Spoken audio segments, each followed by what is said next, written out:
Our first speaker today is Dr. Chenchen Wang. She's had quite a unique career. She's a rheumatologist, professor of medicine at Tufts University. She holds many NIH R01s as well as a K24 mentoring. So she's done a lot in terms of helping trainees in this space. She's had quite a productive career, over 150 papers, with a focus on integrative medicine and rheumatic diseases, so something dear to many of us. And she has a focus on epidemiology and methodology, and really excited to hear her talk this morning. And then we'll have Amanda Shallcross, and then we'll also have a panel. So Dr. Wang, without further ado, she's going to talk about integrative health approaches for optimal immune health. Thank you.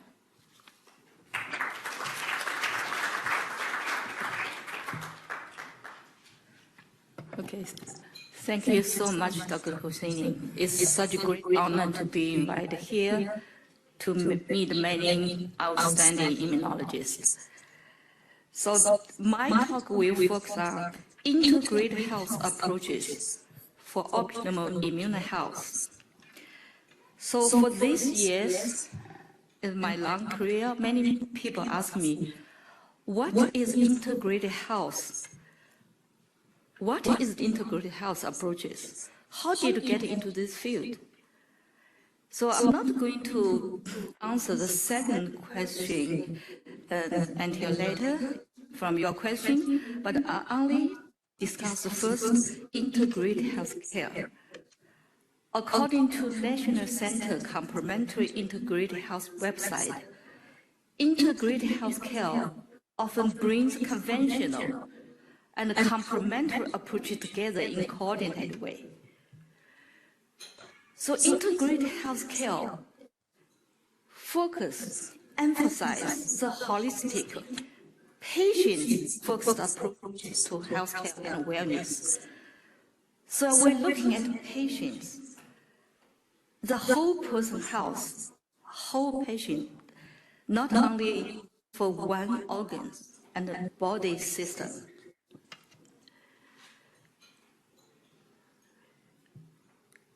Last year, the whole person's health system has been put forward in National Center Complementary Integrated Health Strategic Plan, 5-year strategic plan.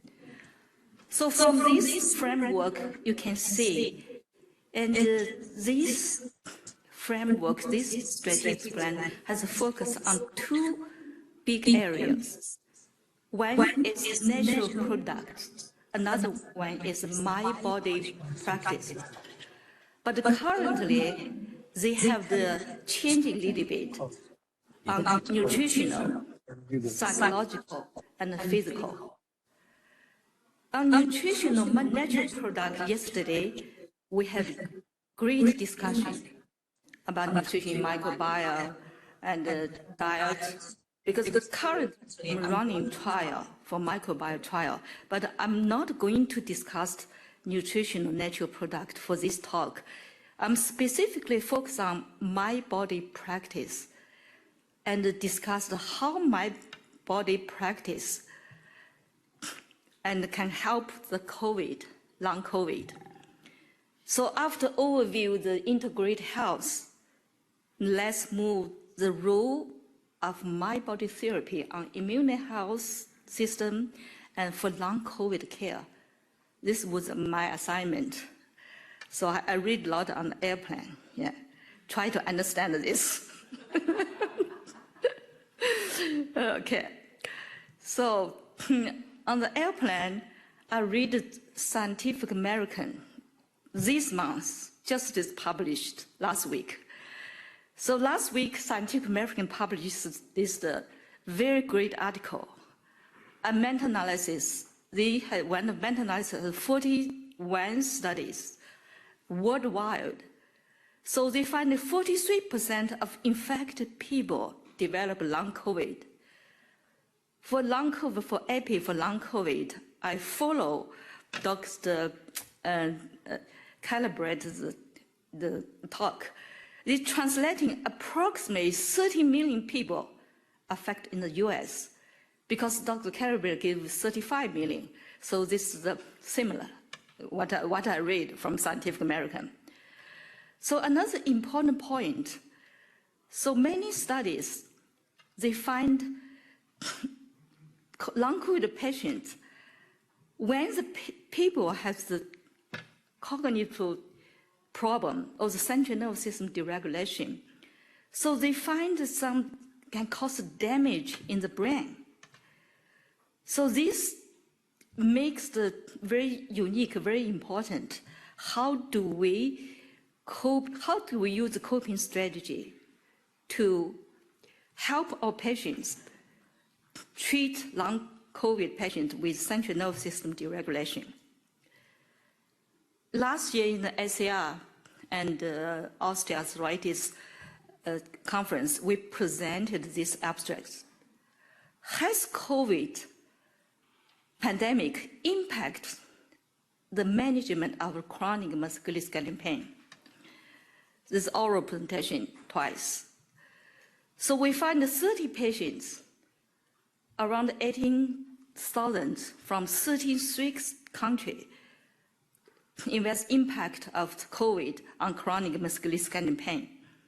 So 83% study reported people has COVID has high pain catastrophe, psychological stress, low physical activity related to social isolation.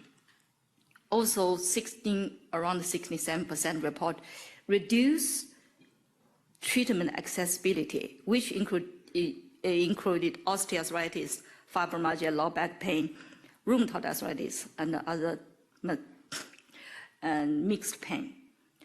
This is very important. So last conclusion, very important, positive coping strategy.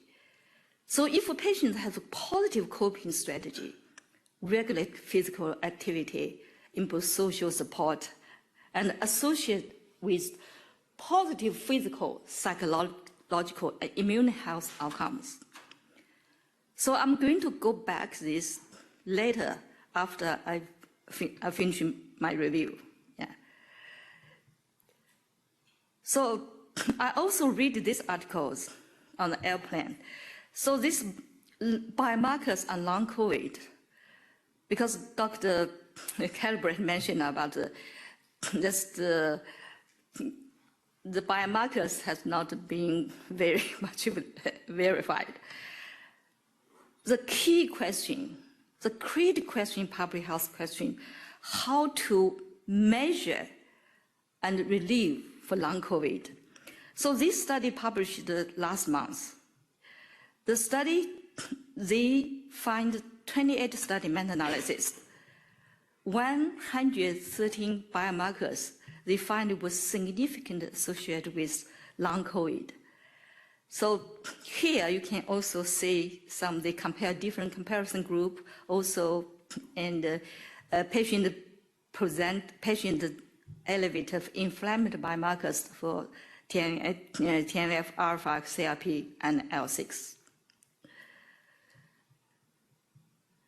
So after review this long COVID, what are the rule of my body therapy on immune system for long COVID care? So I have been thinking last month, and because after got this topic, what is the rule of long COVID on immune system? So my story just started 20 years ago. It's this very long story. How did it get it in my body medicine? So that is I was training my rheumatology training fellowship at McGill University. So I would work with McGill epidemiologists and rheumatology, my mentor at that time, this 20 years ago. And we published this paper, I brought this paper to Tufts and published this paper, the effect of Tai Chi on health outcome in patients with chronic condition in JAMA internal medicine. At that time, only 47 published studies and 9 randomized control trials. But we find the evidence that Tai Chi has lots of benefits on patients with chronic condition, a variety of patient chronic condition in the symptom of arthritis, psychological health, and improved immune system function. So after this study has lots of excitement in the field. So right now, in the last decades, over 3,000 randomized controlled trials, and around the world, people always send an email, ask about this paper, even now. Yeah. So many studies follow up for this step. So after this study, and the psychological health, and the psychological health has also been, we also have to find 40 studies, random meta-analysis of 40 studies. This Tai Chi on psychological well-being. This study, we also find that Tai Chi has significantly improved, reduced stress, anxiety, depression, and improved mood and quality of life. So after all these reviews, and our effort has focused the effect of mind body therapy on immune system. So this paper, because very relevant to this conference, I want to spend a few more minutes. Because before people invite me to talk, not because of this paper, because the paper we published in New England Journal of Medicine. So after COVID, I was invited people around the world to present this paper. Last year in May, I was in India, had the international conference in India and yoga conference. It's very exciting to meet so many people, 22 states from India people. I learned so much from this conference. I was when I talk in India conference, very emotional, okay? I'm not going to talk here. Let's discuss this paper. So for immune system, I worked with Dr. Michael Irvin for 7 years for this paper. 7 years we published, we submitted many times. So this paper, we include the study randomized control trial published in English, adult population, clinical and research population. What is mind body therapies include Tai Chi, Qigong, meditation, yoga intervention, at least 4 weeks longer. We also use, for patients, at least one immune outcome, any control condition. This is inclusion criteria.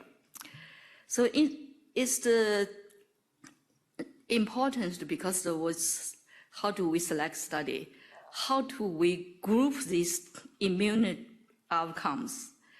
So the classification of the immune outcome was based on functional genomic studies. Also, we, according to the rule of central nervous system and on gene, and on the gene program also sympathetic activation. We will group 3 groups. One, the inflammatory outcome, another antivirus. And now for this study, for this talk, I'm specifically focused on first 2 categories. So for effective mind body exercise on inflammatory outcomes, so you can see, okay, the statistic we find 7 to 16 weeks mind body exercise has statistically improved and reduced CRP. We also did a subgroup meta-analysis. So we find more significant in patients' disease population, not healthy population.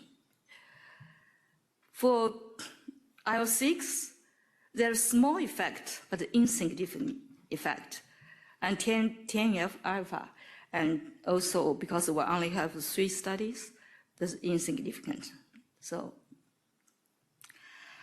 for antivirus antivirus, because very heterogeneity, meta-analysis could not be performed. I'm just present one study, Michael Irwin study, UCL study. I think it's very representable, very interesting study. So Michael Irwin's study, and their group has randomized 116 patients, 15 to Tai Chi and 15 to education. So from here, you can top curve is Tai Chi, the bottom is education. The intervention 16 weeks. After complete 16 weeks, they implement vaccination. Yeah. So they find Tai Chi group has statistically significant high level of responders compared wellness education group. Also for the measured baseline 16 weeks, 25 weeks, okay. Also they find for this, for percentage increase, they find almost 40% increase responders if you combine my body intervention and the vaccine. So this has a lot of implication for current COVID. I'm thinking a lot about this. So this reason I just present here. So in conclusion, my body therapy may reduce inflammation, particularly among clinical population. So they have the effect size very significant after 7 to 16 weeks, my body intervention. Also, my body exercise appear to influence virus specific immune response to vaccination. So these immune modulatory effects maybe highlight the promise role of my body medicine. Maybe practice for future, for example, for long COVID, if we not only give long COVID vaccine, we might conduct my body practice, my body therapies. I think I expected many young scientists can continue this field. This is very exciting, yeah, very exciting. So after completed this review, the COVID, yeah, because the Dr. Calabrese mentioned a lot about fibromyalgia. So I like talking about our fibromyalgia study. How my body exercise, my body therapy can broad impact my here for chronic pain management and well-being. So this paper published in New England Journal of Medicine 10 years ago. So from this paper, initially I get this R21 from NIH. We try to identify some signal. It's an efficacy study, small efficacy study. So the study was 12 weeks intervention. Also compare 12-week, twice-week group session for 12 weeks of Tai Chi. And also the top curve is wellness education, attention control. So after 12 weeks intervention, you can see our primary outcome, fibromyalgia impact questionnaire, has statistically significant improvement. So important for this trial, you can see our intervention only 12 weeks, but 12 weeks and 24 weeks, there's no intervention. So for patients who continue practice Tai Chi, so still continue receive improvement. So after this small efficacy study, so very beginning we published study, many people, I was invited, people talking around the world. I went to Europe and Germany, people asked me, do you know someone in the edit? You must know edit in the New England Journal of Medicine. Why this study can publish in New England Journal of Medicine? It's like a lot of questions. So after this study, and we conduct another large study called comparative effect in randomized controlled trial. Because the pertinent question in medicine is which treatment works best. So we try to compare the aerobic exercise. Why? Because aerobic exercise current has been considered the first-line treatment for fibromyalgia, non-pharmacological treatment for fibromyalgia patients. So this study, we have 5 different groups. So we also answered those response question. 5 groups, the first aerobic exercise twice a week group session for 24 weeks. Tai Chi once a week, twice a week for 12 weeks, twice a week for 12 weeks. Tai Chi twice a week, 24 weeks. Tai Chi once a week, 24 weeks. Our primary outcome was fibromyalgia impact questionnaire, same. Okay. So after 24 weeks, so you can see, and this exactly match our hypothesis. So people practice Tai Chi longer, also twice a week, have reached statistically significant improvement. Compare aerobic exercise, twice a week group session for 24 weeks. So here has very important secondary outcomes, many. I just give you briefly review the few key outcomes relevant to our long COVID. So we find these numbers, very busy numbers, these numbers are mean differences between groups. So you can see Tai Chi group at 24 weeks. 24 weeks is our primary outcome, just remind you. 24 weeks, Tai Chi group significantly improved depression. We use different measure depression. Depression use the HAQ score as used depression. We also measure and back depression. Also, Tai Chi significantly improved anxiety. Another important finding I want to show you there, because coping strategy. Tai Chi significantly improved coping strategy. From very beginning, I have mentioned the COVID patients. Our review, 30 countries, COVID patients. Coping strategy, how important coping strategy important. So for this BMJ paper, we find coping, not only the primary outcome, 24 weeks, also for patients, 1 year, follow-up 1 year, patients continue practice Tai Chi, they continue improve their coping strategy. So another study, we have also conducted comparative effect trial, Tai Chi versus physical therapy for knee osteoarthritis. This study, we compare physical therapy, compare Tai Chi and physical therapy. Physical therapy also is the most standard physical therapy used for patients with knee osteoarthritis. When we compare this study, so we can find there's no significant differences between 2 groups, Tai Chi and physical therapy. But the Tai Chi group was slightly better for every single outcome. But very importantly, we find Tai Chi also significantly improves psychological health and quality of life measure. I just present here just this 12 weeks, actually, at 15 weeks, also exactly similar outcome. So there's a lot of and important because for this whole conference we discussed about the psychoimmunology and discussed how reduce stress, how important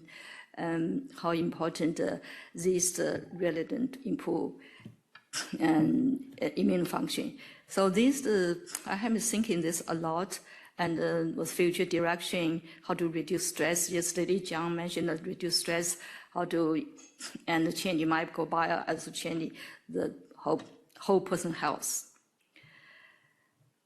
So our clinical trial has to substantially changing clinical practice guideline. So Tai Chi now has been recognized as a core treatment for osteoarthritis. In the ACE, American College of Rheumatology guideline. So this first time a medical history. So my body exercise, Tai Chi yoga, are recognized as a core treatment option for individual with knee osteoarthritis. So this highlighting importance of holistic well-being, whole person health. Also, EULA revised recommendation for fibromyalgia as a non-pharmacological treatment as a first-line treatment. So is the time up? Okay, sorry. Okay. So I'm quickly and complete this because I use the previous Dr. Calabrese mentioned about whole person health, about Hippocrates. So whole person health, how important the treatment could occur, only consideration, attitude, environmental influence, natural remedies. So I thank all my colleagues in rheumatology at the Tufts and Division of Rheumatology. This is all my funding. Okay. Okay. Thank you, Dr. Wang. That was wonderful. So our final speaker is Amanda Shallcross. She is our new director of Center for Research and Training in our Wellness Institute at the Cleveland Clinic. She is a board-certified naturopathic physician, and she brings a lot of rigor to the scientific research in the area of wellness and mind-body. She is also well-funded with multiple R01s, and her research expertise is in the area of emotional regulation and resilience in chronic diseases, as well as doing many RCTs in this mindfulness-based medicine. So, Amanda, I'm sorry that you can't be here in person, but it's good to see you on the screen. Take it away. All right, thanks so much. Nice to see you too, and thank you for the invitation. I too am sorry I can't be there in person, but am glad I can at least join you virtually. So yeah, let me just dive in here.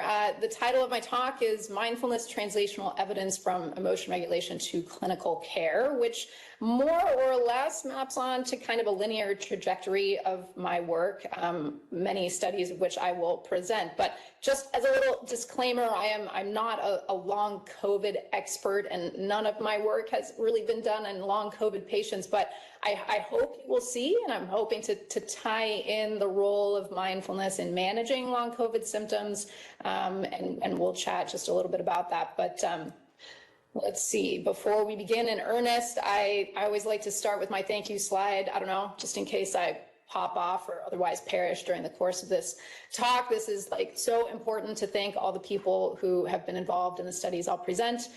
So each of these folks, in addition to my lab, the Mindfulness and Integrative Interventions for Depression, Disease, and Stress Lab. So I thought I'd just, because I have an unusual background, start a little bit with why and how I got interested in integrative medicine. And I think really from like just a fundamental perspective from a young age, I was really interested in how bodies work. And I think truly I found myself wondering, like, how could I be a person on this planet that like did not know where my liver is and what it does? So this just felt like fundamental knowledge to me. And you know, second, I've always been really interested in this stress and illness connection. I can remember from a young age, you know, missing the first several days of school in high school. Like 3 of the 4 years, I think I just had like a lot of anticipatory anxiety and stress, and I fell ill. And this could be a spurious correlation. Totally can't prove it, but I think these days this idea between stress and illness is not quite so new anymore. But you know, so I thought, well, I will be an allopathic physician. I interned with doctors, and I remember one of them asked me, well, why do you want to be a physician? And I said, well, I'm really interested in how stress affects, our bodies and how this leads to illness. And he said very gently, that he didn't think that was really going to be knowledge that I would learn a lot about, and nor would the treatment approaches necessarily be targeted there. So I happened to learn about something called naturopathic medicine, and went to this 4-year program that is usually followed by a residency that I actually ended up skipping and went straight into research. But my last year, I did a rotation in something called psychophysiology, where we were learning biofeedback techniques, heart math, and other self-regulation strategies to improve sort of vagal tone and reduce autonomic nervous system reactivity. And these approaches were like super powerful, and we were seeing reductions in blood pressure, we were seeing improvements in mood, and I was just enthralled about this, but also bewildered truly about why this wasn't part of standard of care. How does it work? What is the evidence? And so I basically, like I said, skipped residency and went right into research. I did my first postdoc was an F32 sponsored, so NIH postdoc in a psychology department at the University of Denver, where I learned about emotion regulation, clinical psych. I did a second postdoc fellowship at NYU in behavioral medicine. And then I launched my own lab at NYU in a faculty role, and was there until very recently, until I came to Cleveland Clinic, and have been at Cleveland Clinic for not very long, just since last September, as the director of the Center for Research and Training in the Department of Wellness and Preventive Medicine. So that's a little bit about my background. I think I'd like to just start, with sharing this like translational model with you a little bit, where I'll present a couple studies in emotion regulation, and then discuss how this kind of led into some of my more recent work in patient-oriented outcomes and clinical trials of an intervention called mindfulness-based cognitive therapy, MBCT for short. And how really over the last 5 to 10 years, I've been working to adapt this intervention to make it a little bit more scalable and accessible, thinking about different delivery platforms and methods, and then also how it can be applied across various various patient populations, essentially. So I'll start with emotion regulation, and to begin, we'll just share this quote, which I think is apt. I've had a lot of worries in my life, most of which never happened. So I find this relevant because it highlights two important conditions of the human brain that without some skillful regulation can cause some suffering for us. And so the first is that we are basically wired for threat. So what this means is that our natural state of things is not ease, right? It's rather like a hypervigilance to the things in our environment that can go awry. The second condition is that we are wired to think. I mean, our brains are thinking machines. I want to be clear that thinking in and of itself is not a problem. In fact, we're equipped with, the capacity to perform like amazing feats of creativity, problem solving, reasoning, planning.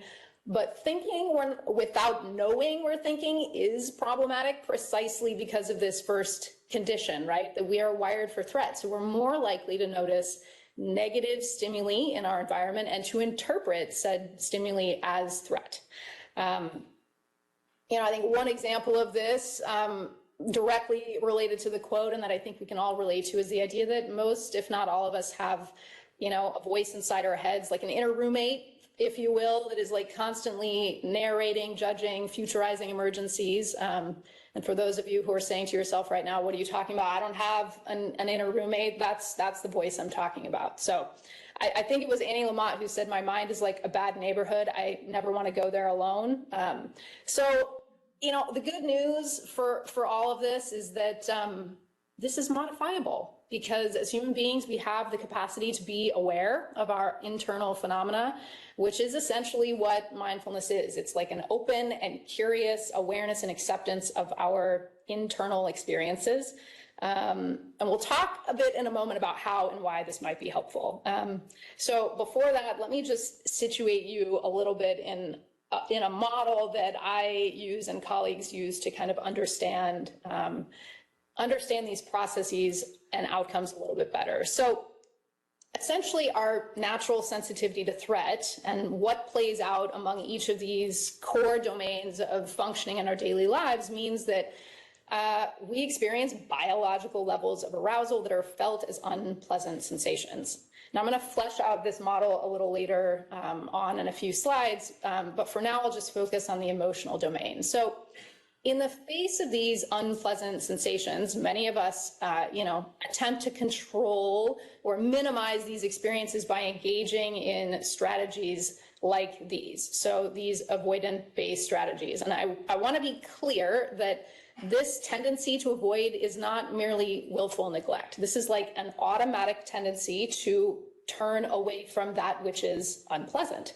Rather paradoxically, though, the evidence suggests that what you resist will persist and eventually can lead to some unfortunate health outcomes like depression, which is the focus of my work and like the single greatest contributor to ill health, disability worldwide.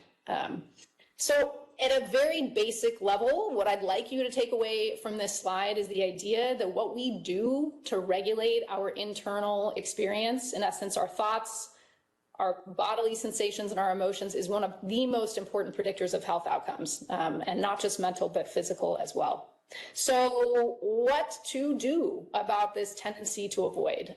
Well, the opposite, right? So mindfulness, essentially, which is awareness of thoughts, feelings, physical sensations. And the real active ingredient, though, is this thing called acceptance. We all know mindfulness can't possibly just be the awareness piece, right? I think we've all had the experience of feeling anxious and we just ignore it or label it as unpleasant and then do something to get rid of it, like parking ourselves on the couch and grabbing a bag of potato chips and binge watching Netflix. That's not acceptance. And acceptance is instead like engaging with these unpleasant sensations with curiosity and non-judgment. So the question is like, why on earth would this be helpful? And it's basically because emotions, physical sensations, even thoughts, whether they're good or bad, give us really valuable information about what matters most to us. And this information can lead us to act. So acceptance is not passive resignation. It's actually an active experiencing of feeling what we're sensing in a moment. So in the words of James Baldwin, acceptance may be helpful because not everything that is faced can be changed, but nothing can be changed until it's faced. So with that, I'll just show you, I'm going to run through several studies, none of which am I going to get into in a lot of depth in terms of methods, design, sample. This is like highlight overview of what is known and using this kind of like emotion regulation to clinical outcomes translational process. So the earliest studies we conducted were really looking at whether mindfulness is a buffering strategy, right? And maybe a resilience factor in terms of basically breaking this link between stress and depression. So some of the earlier studies we ran in both laboratory and sort of prospective contexts has shown basically that at high levels of stress, people who are high in acceptance have significantly lower levels of negative emotions and depressive symptoms. So we do see this sort of resiliency, kind of a buffering effect here. Now, interestingly, around this same time, we ran a couple of other studies that found a similar but different emotion regulation strategy called reappraisal produced the exact same pattern of results. And reappraisal is basically like meaning making or seeing the silver lining to a stressful event. So the way I got into MBCT or mindfulness-based cognitive therapy is that this is a manualized therapy that basically combines both of these strategies. So that is kind of the segue into a couple clinical trials I will show you now. So the first study I conducted, and this was part of my initial postdoc, MBCT has lots of evidence for it, and it did actually, even years ago when I conducted this study. a little background about it. I mean, it was developed primarily to prevent depression relapse. And it's a really pretty intensive therapy. It's an 8-week protocol for 2.5 hours each week.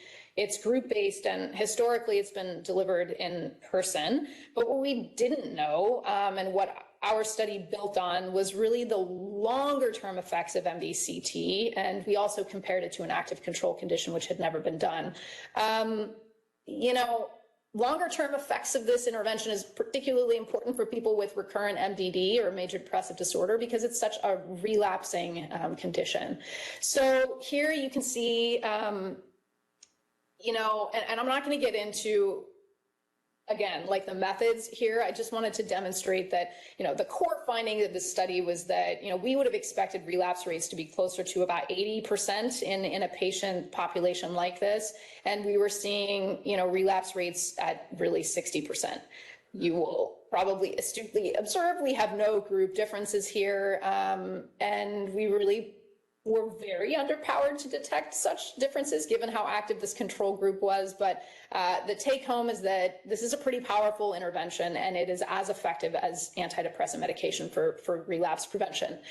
The problem with this intervention is that it's incredibly burdensome, not easily accessible, and that's hugely problematic. I mean, from a mental health perspective, and given the kind of epidemic proportions of depression, this just is not feasible or acceptable. So for my career development award, I focused on modifying the delivery of this intervention in a couple of different ways. So basically, I worked with a team of people to abbreviate, kind of distill down the most active ingredients of this intervention into a 1 hour per week brief version that we had delivered remotely, the benefits of which kind of go without saying. And certainly at the time, this was kind of innovative. Now it's not, because of COVID. Much of these interventions have been, you know, disseminated and delivered online. We also reduced the home-based practice from 45 to 25 minutes a day, which is still actually quite a lot. And so we're doing some work to find out, you know, what is really the minimum dose that we could give to people and have them get benefit, because it's still quite burdensome.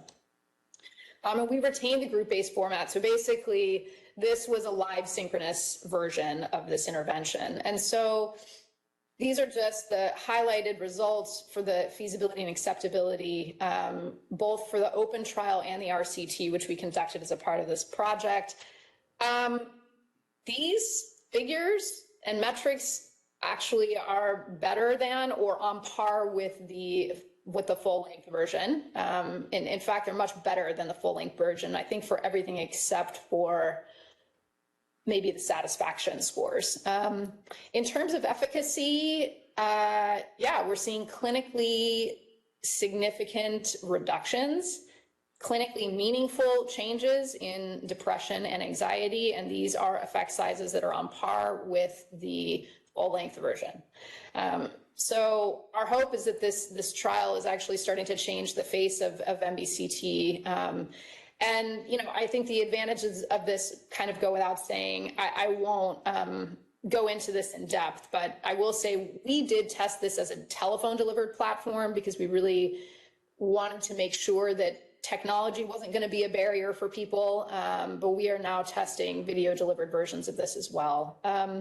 So I want to just cover briefly, and I know I'm nearly out of time, so just some of the current work that I'm doing to adapt this intervention across multiple disease conditions and patient populations. But to inform how I've done this, really, I always like to kind of do this really kind of from the bottom up, taking a bottom up approach where we're looking at, you know, going back to this model, kind of like, what is the arousal state across each of these domains? What are some of the avoidance-based strategies that people use? It's not just cognitive. People engage in all kinds of behaviors to avoid negative emotion, unpleasant bodily sensations, unpleasant thoughts, and it can lead to a range of outcomes, not just depression.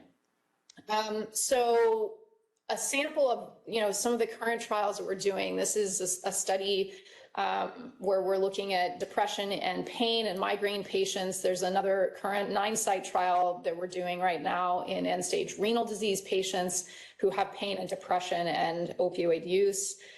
We're testing this MBCT brief in surgical spine patients as well for people with pain, depression, opioid use. This is a study ongoing, funded by the American Heart Association, that my colleague Tanya Spruill is leading in women with a heart attack. And then perhaps a little more relevant for this conference, I'm consulting with Rebecca Haberman at NYU School of Medicine on a study where she's interested in, testing and integrating a mindfulness intervention for psoriatic disease. So I think, let's see, where am I? Long COVID. So I think what I'd like to say is there have been, I'll just show you, there is work done in this area, not by me, but by many talented, very smart people looking at, immune function. And Dr. Wang also talked about this. There are studies that show the effects of mindfulness on inflammatory processes. And so there are some physiological effects of mindfulness that I have not done in my work, but there are systematic reviews. There are enough studies that there are systematic reviews on this. But I guess I will just say, to the degree that we think that stress, depression, and, the need for having some distress tolerance around the sequelae of long COVID, like brain fog and fatigue and pain, I think there is certainly a role, even psychologically, for mindfulness in long COVID. So I think I'm probably over time. So with that, I will thank you on behalf of my lab and also the Department of Wellness and Preventive Medicine at Cleveland Clinic.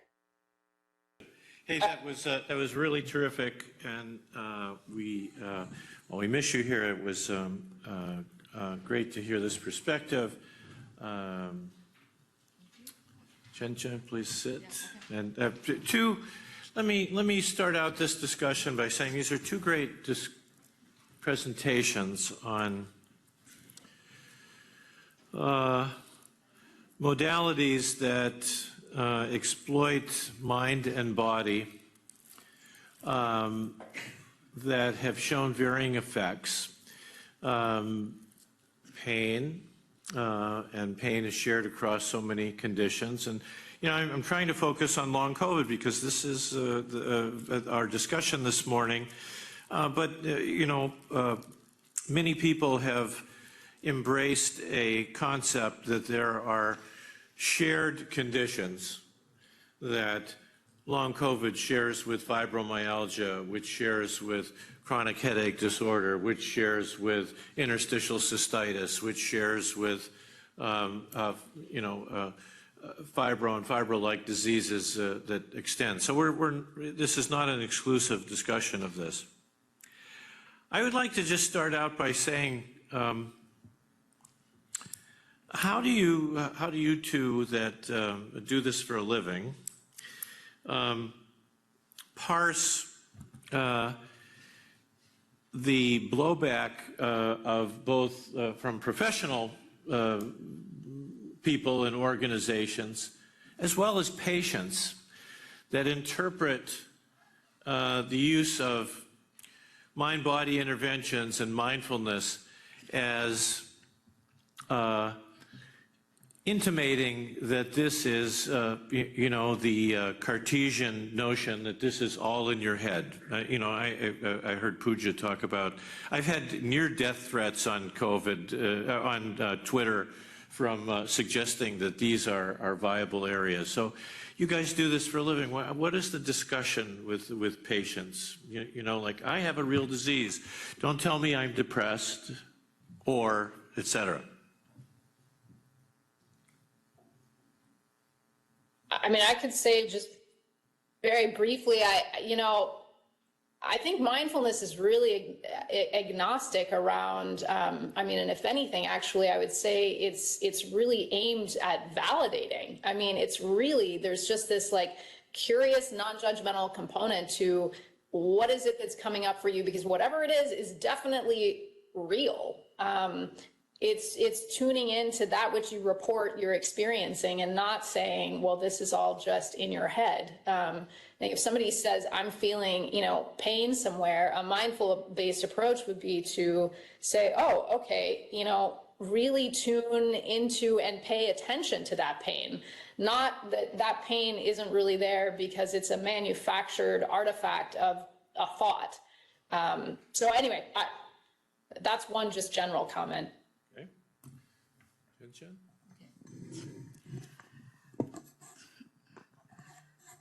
Okay, let's put it a simple way, just called self-healing. In current the medicine, so patients suffer from adverse events.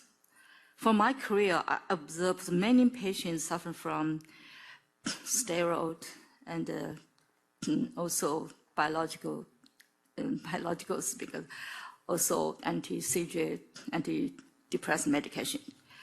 So I think for patients first come over, the first class, I'm training patients now. The first question, welcome to class, welcome to our family, because your pain is not yourself, also for your family, for society. So please help, help society, help yourself. So we call self-healing, not only medication, not only we teach you something, actually, this healing very important.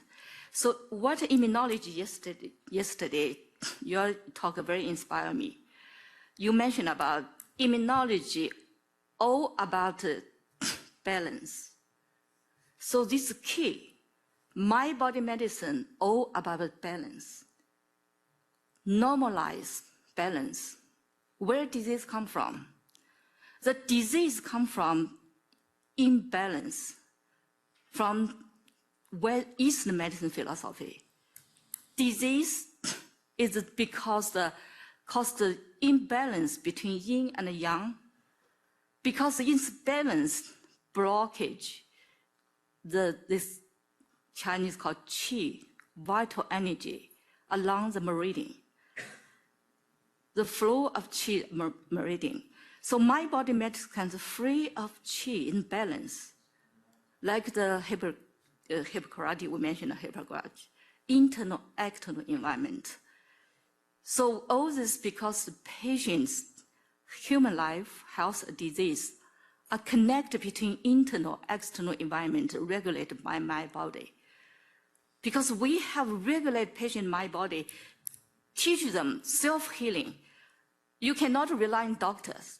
You cannot rely on pharmacological treatment.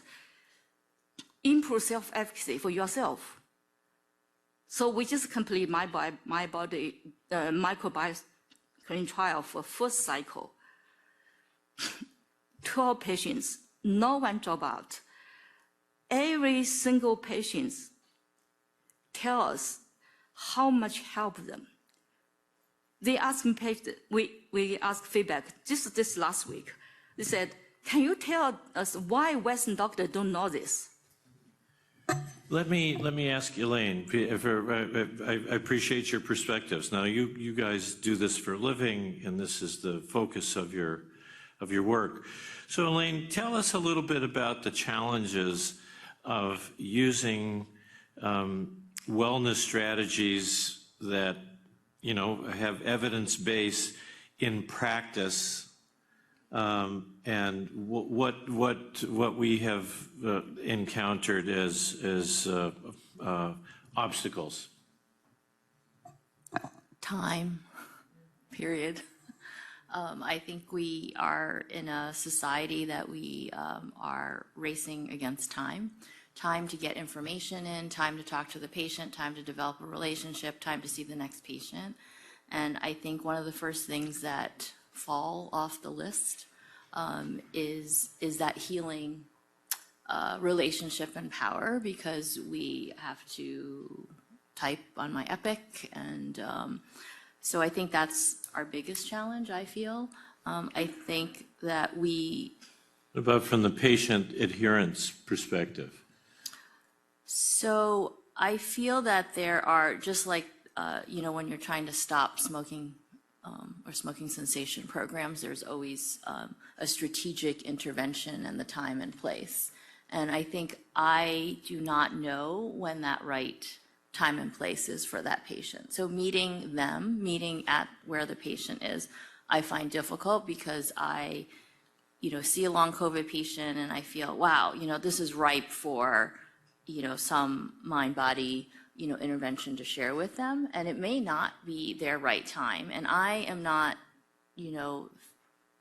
educated enough to meet them where they are. And I think that would be a really helpful skill for me. So I read all these papers and I meet all these great, people that you have here speaking who tell me what I should do. And I guess I would love to hear from the both of you how to, if the person's not ripe for this, to hear this talk, what do we do? Because we don't want to lose them and we don't want to, overwhelm them.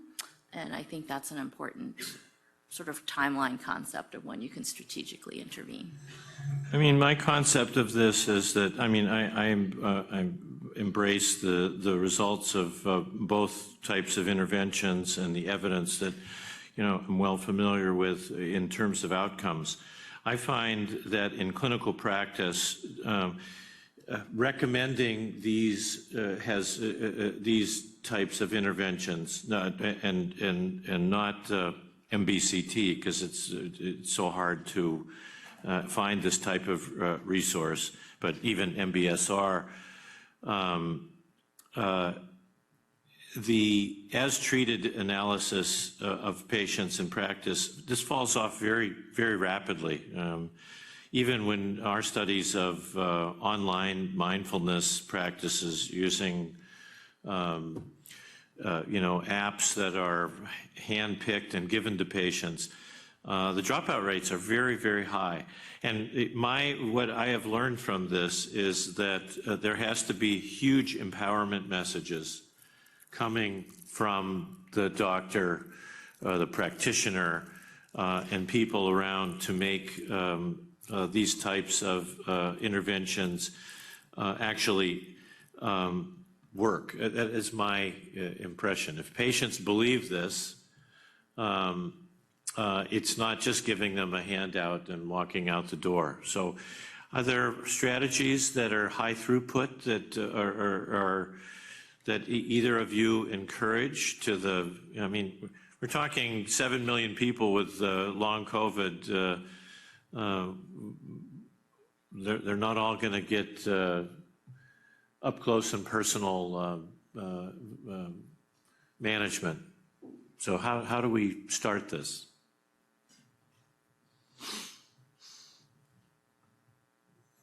I think there are multiple problems here, and I think you're highlighting one, and the other is that this is not, many of these therapies are not, there is no care pathway to them. They're not covered by insurance, some of them. You may not have a skilled clinician who can deliver them. So those are pretty big barriers too. But let's say you did have those. I think that would be helpful, but B, I think some patients, well, first, Elaine, you had a really good question. How do you get to understanding where patients are? I think strategies like motivational interviewing, and of course this takes time. So I don't know how realistic it is to even make this suggestion, but that approach for patients is enormously helpful because it gives you information about what they're willing to do and what it is that they, what are their first next steps that they would be willing to kind of engage with. But in terms of the interventions themselves, I think some patients are swayed by evidence. If you can tell them that, look, if you do this, the data show that this is extremely helpful. A lot of the apps and things, there is some data to support that they are helpful, but it's usually mostly for the short term because they don't have great long-term use. And I don't think it's reasonable to expect that you can put an app into the hands of someone who's at some various stage of change and expect that they're going to stick with it. Very few people stick with apps. I think there needs to be some human-centered approach, some level of accountability, whether it's, and maybe it's not a doctoral level clinician, maybe it's a support person. And I think we're starting to see a little bit of a change in the face of medicine around this too. But I don't know. I mean, those are my preliminary thoughts. And yet I do think some of this has to have the patient really very centered and to know what the barriers are. And time is a barrier for patients as well. So it has to be feasible and acceptable for sure. Thank you, Amanda, and also thank you. Great question. There are three principal barriers in the field. The first is method, cost, and where to find services. So method, because right now there's a lot of evidence there. I think providers need to, during your practice, you need to provide some evidence, lots of benefits. For example, you mentioned about mindfulness, Tai Chi, and also other stuff. Tell patients there's a lot of evidence there. So for example, recently we invite patients ask me, how do we buy this Chinese topical and the medication in the Chinatown? So patient ask me. So we invite the Chinese medicine doctors. We come over to one of the Chinese medicine doctors training at Harvard. So we invite them, give patient, say, okay, which medication, which topical can put the arthritis joint? We put different medications and give evidence. So this topical is better evidence. The study already started random trial. This study, so patient very much appreciate. So like follow evidence by this for topical. So also for my body practice, a lot of evidence. So I think providers need to educate themselves. Just okay, this is evidence. Help patient make decision. Is first. Second, cost. Cost of acupuncture already covered by insurance, but by Medicare insurance, but not Tai Chi, my body medicine. This is our next challenging. We are going to help to insurance cover Tai Chi, because in my next large trial, So the third is where to find the services, how to find these people, because there are two different things. You mentioned about the adherence. Actually, why patient not follow adherence? Why patient not follow up, drop out? Because we need the providers, not only experienced, can help practice yoga. I watched the video today. So they need to have clinical experience. So all the instructors come over. We not let them teach about how to teach Tai Chi yoga. We tell, what is arthritis? What is fibromyalgia? You have to know. We have the booklet, and from the 9M. What the difference is between osteoarthritis and fibromyalgia? Why fibromyalgia is the most mental component? You need to teach him more mental, and osteoarthritis also function. We have given specific standard training. So if these instructors, you go to YMCA, pick up a Tai Chi instructor, they don't know patients. So very important, we need to know the patient need, what's the condition, what we need to treat. We discussed with Elaine yesterday about this kind of stuff. So this is our practices and homework. I buy into all of that. I'll just mention that our monograph on immune health, immune strength, and how to train and maintain a healthy immune system, which is available to everybody free. It's on our website, and I'll always print it, give it to patients. It provides, we think, an empowerment message. It tells them that you have a disease that may affect your immune system, your personal behaviors of how you eat, how you sleep, how you exercise, how you handle your stress, influence your immune system. And that can be empowering. I'll share with you that in my practice, and you know, when I see these patients, I have extra time in these slots. I actually wind up, if the setting is right, and it's almost always is, I introduce them to Qigong, and I do that with them in the room. And when they do that, when they engage with me, I can tell you 9 times out of 10, they're going to come back and have done it. If they sit there and kind of, you know, if you read the room, and, you know, I know it's not going to happen. So it makes it a natural extension of this. And then also, you know, that cognitive empowerment that this is not just in your head, this is biology, and we can influence your biology. So my thoughts. Open this up for any closing. We're coming down to we're actually over time, but anybody have anything you'd like to throw out? Professor. Great presentations. Thank you very much for reviewing the data and the mind-body cognitive approaches being so important. But Elaine's question is like, how do we do this? You know, so I'm just going to share a few thoughts on that I think is, you know, might work in your setting depending on where it is. But it's not just the patients we're treating, right? We want to take care of ourselves, self-care. And I think that that's one of the main travesties of medical education. I was never taught about stress reduction, exercise, diet, nutrition, supplement. How do I put it all together, right? So hopefully this is where we're moving towards, and that's where some of the focus is now with my trainees, self-care. And, you know, so number one, I don't recommend, Len, I prescribe.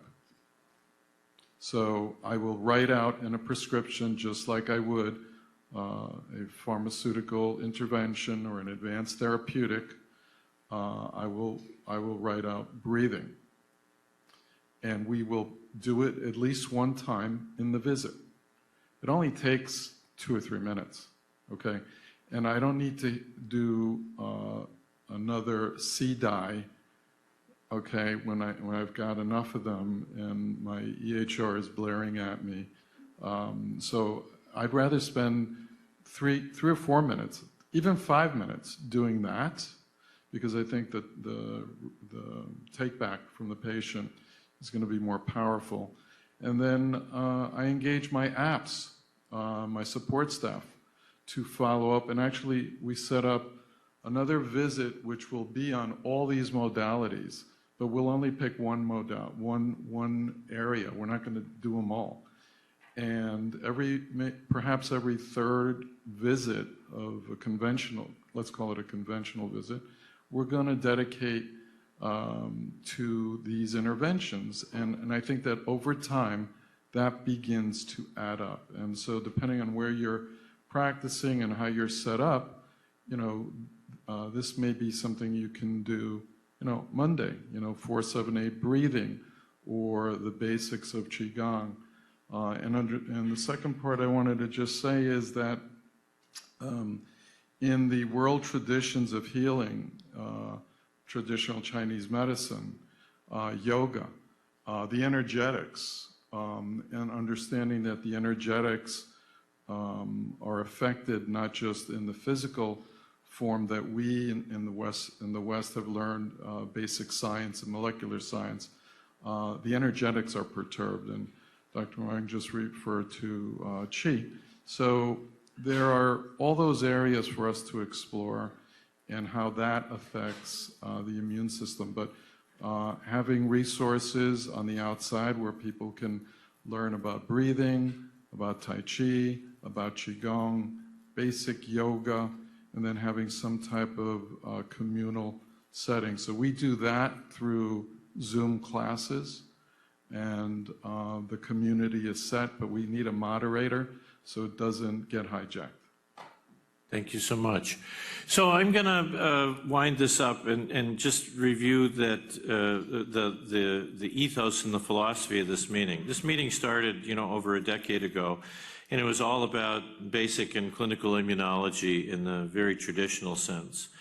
And 5 years ago, we started to add gradually at the end of this meeting, presentations on the immunology of wellness. And we've done that again this morning. And it was so great to hear views of mindfulness techniques, mind-body techniques. I truly believe that there are traditional medicine approaches that have been around for millennia, that have provided vitality and well-being to people that have been so marginalized in our country. And now we're seeing the beginnings of very outstanding evidence from that stands up to the rigor of scientific investigation. And there's no need in my mind to not actively embrace these things because of, I have such great equipoise. I do these things myself, and the risks are not palpable. And I think that there's only the potential to bring well-being to patients. So we'd love to hear your ideas for next year. Everybody can shout us out, email us, say, I heard a great presentation on this or that. Please do that, and to all our online people as well. We've had hundreds and hundreds of people online pumping questions and engaging with us. So I want to thank everybody for coming, and we hope to see you again next year. We like this place a lot. I would like to come back here.